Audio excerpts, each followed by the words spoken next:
Nama saya Istiqomah Delia dari 11 MIPA ingin menyampaikan rangkuman tentang cerita pendek. Cerita pendek atau biasa disingkat cerpen adalah salah satu jenis prosa yang isi ceritanya bukan kejadian nyata dan hanya dibuat-buat. Jumlah kata di dalam cerita pendek tidak lebih dari 10.000 kata. Penulisan cerita pendek menggunakan gaya bahasa yang naratif. Cerita pendek tidak memiliki alur cerita yang rumit. Kejadian dan alur penempatan cerita umumnya hanya satu. Cerita pendek juga hanya memiliki jumlah tokoh yang terbatas serta waktu penceritaan yang singkat.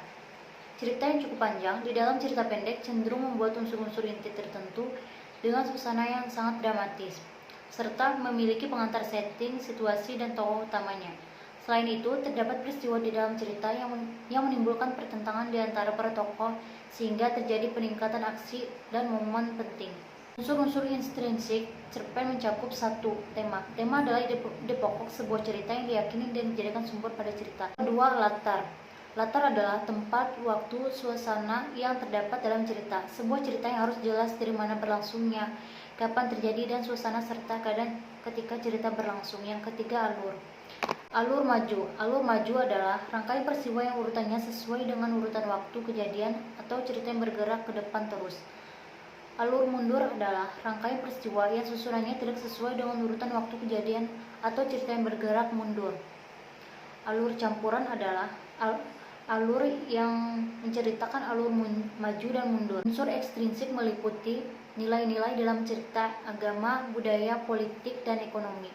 Latar belakang kehidupan pengarang situasi sosial ketika cerita itu diciptakan. Cerita pendek pada umumnya adalah suatu bentuk karangan fiksi dan yang paling banyak diterbitkan adalah fiksi, seperti fiksi ilmiah, fiksi horor, fiksi detektif, dan lain-lain.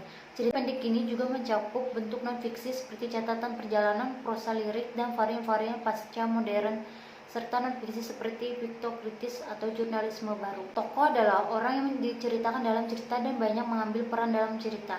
Tokoh dibagi menjadi tiga, yaitu tokoh protagonis. Tokoh protagonis yaitu tokoh utama pada cerita. Tokoh antagonis, tokoh penentangan atau lawan dari tokoh utama. Tokoh tritagonis, penengahan dari tokoh utama dan tokoh lawan. Nilai atau amanat adalah pesan atau nasihat yang ingin disampaikan pengarang melalui cerita. Unsur ekstrinsik.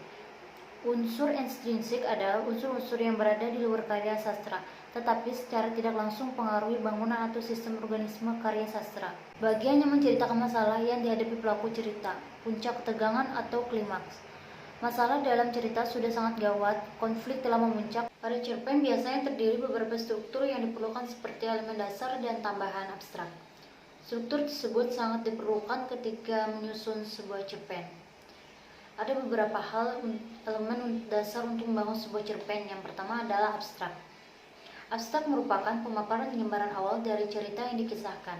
Pada cerpen abstrak biasanya digunakan sebagai pelengkap cerita. Maka dari itu, abstrak bersifat opsional atau bisa jadi tidak ada pada cerpen.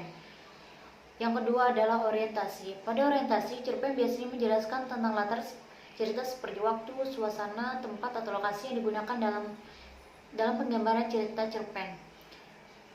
3. Komplikasi. Komplikasi menjelaskan tentang struktur dan yang berkaitan dengan pemaparan awal suatu masalah yang dihadapi oleh tokoh. Watak dari tokoh juga dijelaskan pada bagian ini. Selain itu, pada komplikasi juga menjelaskan urutan kejadian berhubungan dengan sebab akibat. Yang keempat adalah evaluasi. Pada bagian evaluasi ini terjadi konflik masalah yang semakin memuncak. Konflik mulai menuju bagian klimaks dan mendapatkan penyelesaian atas masalah yang terjadi. Yang kelima adalah resolusi. Resolusi merupakan bagian akhir permasalahan yang terjadi pada cerpen. Pada bagian ini terdapat penjelasan dari pengarang mengenai solusi permasalahan yang dialami tokoh. Yang keenam adalah koda. Koda merupakan nilai atau pesan moral yang terdapat pada sebuah cerpen yang disampaikan oleh penulis kepada para pembaca. Pesan moral yang disampaikan sesuai dengan jenis cerpen.